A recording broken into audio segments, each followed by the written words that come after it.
Bien. Donc, prenons l'exercice numéro un concernant la propagation d'une onde lumineuse. Donc, c'est un exercice pour révision. Donc, euh, première partie, donc propagation d'une onde lumineuse. Donc, premièrement, phénomène de diffraction. On va essayer de faire l'étude du phénomène de propagation. Très bien. Alors, on réalise une expérience de diffraction à l'aide d'un laser émettant une lumière monochromatique de longueur d'onde lambda. À quelques centimètres du laser, on place successivement des fils verticaux de diamètre connu. On distingue par A, le diamètre d'un fil. La figure de diffraction obtenue est observée sur un écran blanc situé à une distance d, c'est égal à 1,6 mètres.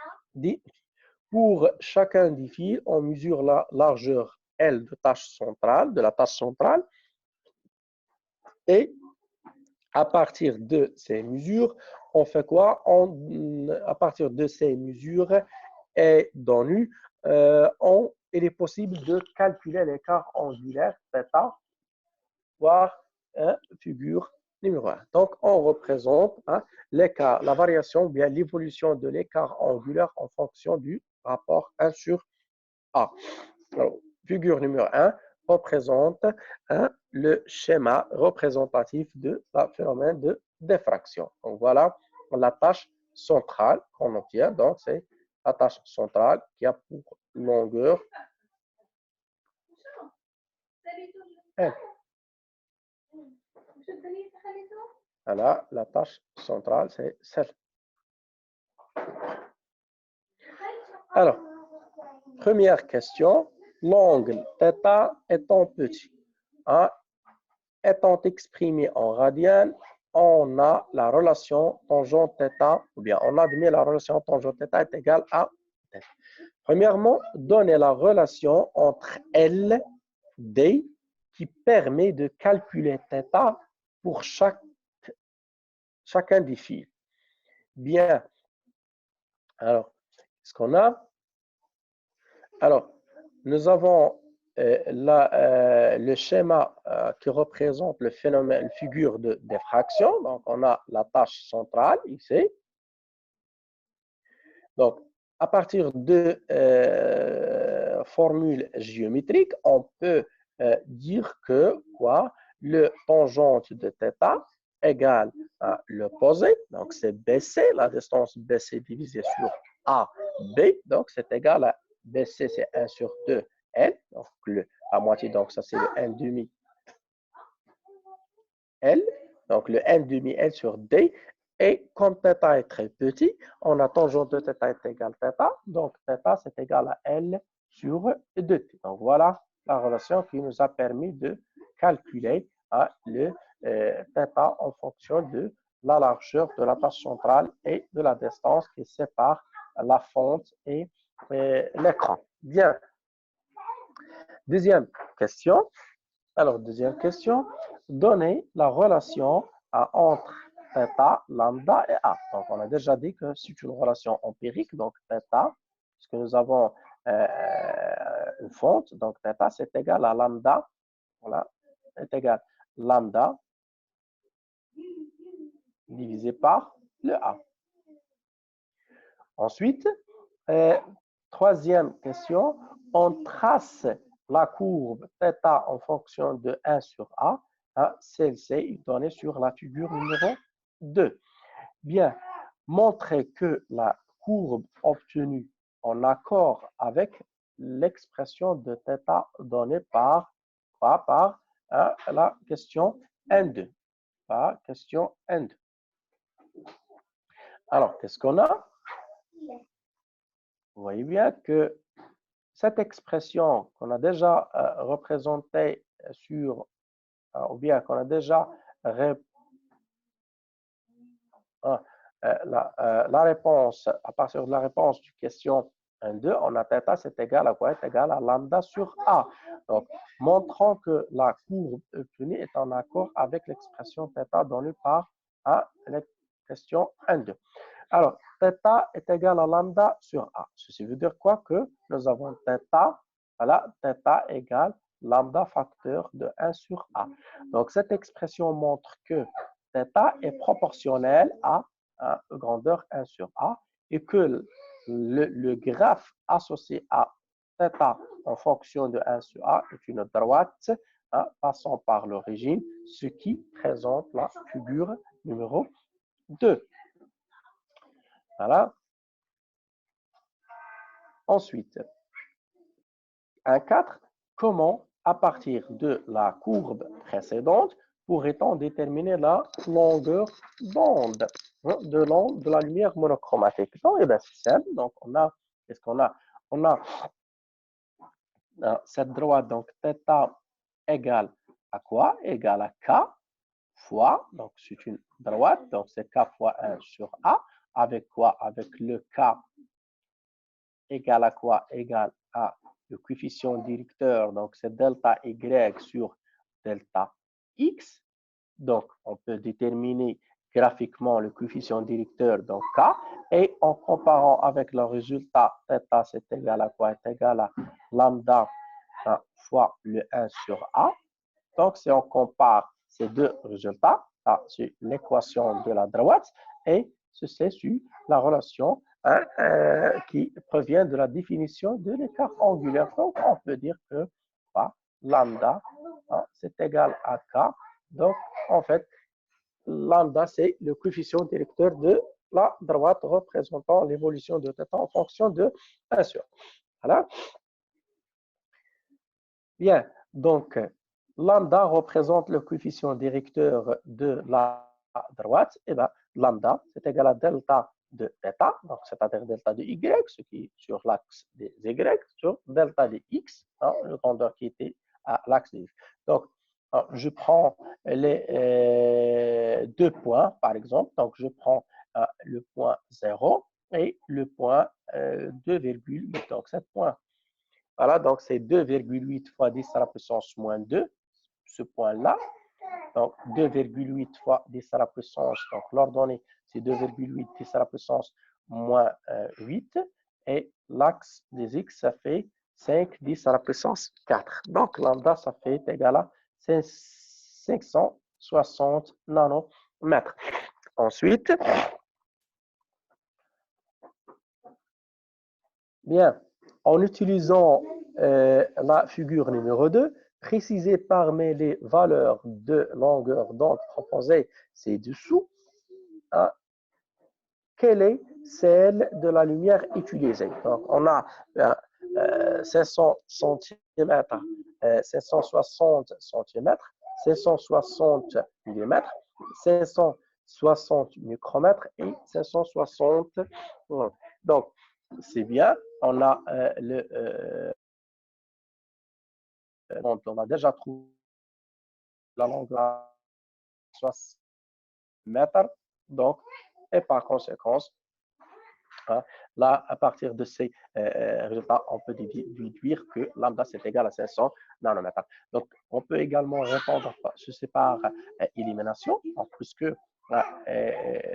500, les ondes, on sait bien que les ondes lumineuses, donc visibles, appartiennent à 400 et 800 nanomètres. Donc, les trois valeur n'appartient pas au domaine visible, donc elle reste à choisir 560 nanomètres. Après, question suivante. En utilisant la réponse donnée sur la question N2, justifiez l'aspect de la figure observée. Donc, l'aspect de la figure observée. Voilà. Alors, en utilisant une lumière blanche, question 1.6,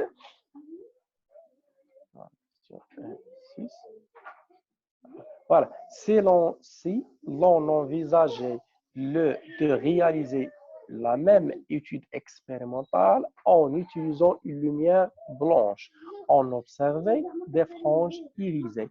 En utilisant la réponse donnée à la question N2, justifier l'aspect de la figure observée. Alors, l'aspect de la figure observée, qu'est-ce qu'on a? Alors, on a l'aspect de la figure observée. Donc, lorsqu'on utilise la lumière blanche, donc on a des longueurs d'onde qui passent de 400 nanomètres vers 800 nanomètres. 400 nanomètres fait correspond au violet et 800 fait correspond au rouge. Or, on sait bien que le θ égale quoi? Égale à L sur 2D, d'après question 2.1. Ensuite, θ égale à quoi? Égale à lambda sur A. Qu'est-ce qu'on peut dire? On peut dire que la largeur de la tâche centrale devient égale à 2 fois lambda d sur A. Au cours de cette expérience, on a le A reste constante puisqu'on n'a pas changé la fente. La distance D reste fixe puisqu'on n'a pas changé la distance entre la fente et l'écran. Et on a changé la longueur d'onde. Donc, pour la lumière violet, donc L violet, la largeur de la tache violet, donc c'est égal à 2 lambda du violet fois D sur D, sur le A. Pour le rouge, la largeur de la tache rouge, donc c'est 2 lambda du rouge fois D sur le A. En effet, donc lambda du rouge supérieur à lambda du violet, donc ce qu'il y a, on aura que lambda de rouge est supérieur à lambda de violet. Et par conséquent, toutes les lumières monochromatiques constituant la lumière blanche se superposent au centre de la tâche centrale et lorsqu'on est loin du centre de la tâche centrale, la lumière, il y a disparition de quelques couleurs, donc ce qui explique l'irisation des tâches lumineuses. Donc, en utilisant une lumière blanche, chaque radiation de la lumière blanche donne son propre système de diffraction. La largeur de la tâche centrale est proportionnelle à la longueur d'onde. Elle sera minimale pour le violet et maximale pour le rouge. Donc, au milieu de cette tâche, toutes les radiations sont présentées, donc aspect blanche. Au bord de la tâche centrale et rouge, les autres couleurs sont absentes, à cause de la disparition des autres couleurs. Bien, maintenant, au deuxième paragraphe, ou bien deuxième partie de cet exercice correspond à le phénomène de dispersion. Phénomène de dispersion. Alors, un prisme est un milieu dispersif convenablement éclairé. Il décompose la lumière du faisceau qu'il reçoit. Alors, quelle caractéristique d'une onde lumineuse monochromatique est invariante, quel que soit le milieu transparent? Donc, on a déjà dit que chaque onde lumineuse est caractérisée par 3 caractéristiques. Là, sa longueur d'onde, vitesse de propagation et fréquence. On a déjà dit que la longueur d'onde dépend du milieu. Donc, il dépend du milieu. Vitesse de propagation également dépend du milieu de propagation et la fréquence ne dépend pas du milieu. Donc, ne dépend pas du milieu. Donc, le paramètre qui reste toujours invariant lorsqu'on change le milieu, c'est la fréquence. Voilà, donc, caractéristique de l'onde lumineuse monochromatique, la fréquence d'une onde monochromatique est invariable, quel que soit le milieu transparent traversé. La longueur d'onde dépend du milieu dans lequel l'onde se propage. Passons à la question numéro 2. Donnez la définition de l'indice de réfraction N d'un milieu homogène transparent pour une radiation de fréquence donnée. Donc, on a déjà dit que le N, c'est égal à quoi? On peut définir comme le rapport entre la vitesse de propagation de la lumière dans le vide par rapport à la vitesse de propagation de la lumière dans le milieu matériel transparent ou la longueur d'onde dans le vide divisé par la longueur d'onde dans le milieu transparent. Alors, rappelez la définition d'un milieu dispersif. Donc, on dit un milieu dispersif, donc c'est un milieu dans lequel la vitesse de propagation dépend des fréquences. Hein. Pour un tel milieu d'indice de réfraction dépend-il de la fréquence radiation monochromatique qu'il traverse. Donc, pour un tel milieu, l'indice de réfraction dépend-il de quoi? De la référence. Donc, puisque l'indice de réfraction dépend de vitesse et le vitesse dépend de la fréquence, donc, dans un milieu dispersif, on a V, donc c'est une fonction de quoi? V, c'est une fonction de la fréquence. Et par conséquent, le N, puisque le N dépend de vitesse, donc également le N, c'est une fonction à G, c'est une fonction G de la fréquence. Et par conséquent, dans un milieu dispersif, l'indice de réfraction dépend également de la fréquence. Voilà, donc définition de l'indice. Pour une radiation de fréquence donnée, l'indice de réfraction d'un milieu homogène et transparent est égal au rapport de la célérité de la lumière dans le vide à la célérité de la lumière dans le milieu transparent. Alors, qu'est-ce qu'on a dit? Pour, par exemple, la radiation rouge qui, dans le milieu étudié, se propage à la vitesse V rouge, on a N de rouge est égal à C sur V de rouge. Alors, remarque, dans le vert, on a V de rouge supérieur à V de bleu. Cela implique que N de rouge est différent de N de bleu, par exemple. Donc, l'indice l'indice de réfraction dépend du vitesse de propagation. Définition d'un milieu dispersif. Un milieu dispersif est un milieu ou bien un milieu dit dispersif lorsque la vitesse de l'onde qui se propage dans ce milieu dépend de la fréquence de l'onde.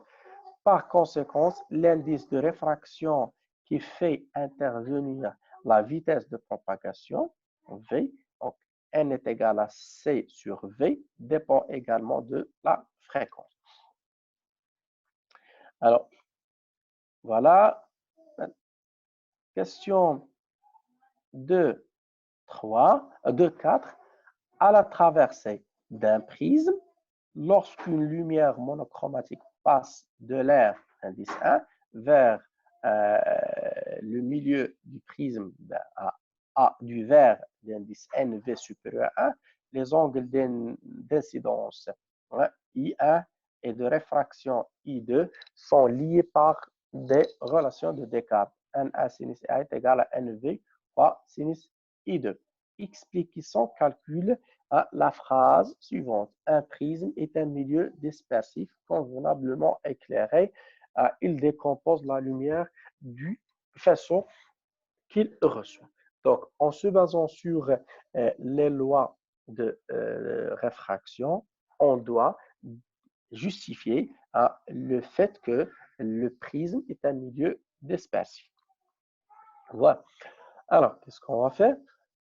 Décomposition de la lumière chromatique polychromatique par le prisme. Sur la face d'entrée, donc nous avons déjà vu, donc on a un prisme.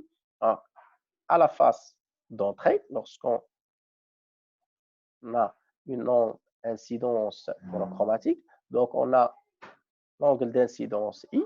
Donc, sur la face d'entrée d'un prisme vert, le faisceau incident formé de la lumière blanche possède un angle d'incidence I1. Alors, la loi de Descartes s'écrit sous la forme suivante. Donc, pour le bleu, pour le rouge, par exemple, on a N1 sinus I1 est égal à N rouge pour le rouge et sinus I1 pour le bleu. Sinus I1 est égal à N de bleu fois sinus I2. On a le N de rouge différent ou bien supérieur à N de bleu. Donc, ceci veut dire que le I de rouge est inférieur à sinus de I de bleu. Puisque le sinus est une fonction impaire, donc le I du bleu, l'angle de réfraction du bleu, est inférieur à I de rouge. Ça veut dire que ici, donc nous avons ici le I de rouge, voilà, I de rouge, et le I de bleu va être ici. Voilà le I de bleu. Donc, il y a la séparation commence ici, I de bleu. Ensuite, lorsqu'on arrive à ce moment-là, donc on a une deuxième réfraction. Qu'est-ce qu'on a? Donc, le I de bleu devient inférieur à I de rouge. Au passage R vert, les radiations bleues est plus déviée que les radiations rouges. Donc, il y a phénomène de dispersion. Donc, on peut dire sur la surface sortie vers R du prisme, une seconde réfraction a lieu et sépare davantage les radiations. Donc, le fait que les fréquences nu du rouge est différente au nu de bleu, ceci génère une variation au niveau de l'indice de réfraction. Nu de bleu est inférieur à nu de rouge. Ceci a introduit qu'il y a une nette différence entre l'angle de déviation du rouge par rapport à l'angle de déviation du bleu. Et par conséquent, on a le phénomène de dispersion. Donc, le prisme fait disperser la lumière blanche incident sur sa première face. Voilà, donc, un petit exercice qui fait un petit rappel sur les ondes lumineuses. Merci et à bientôt.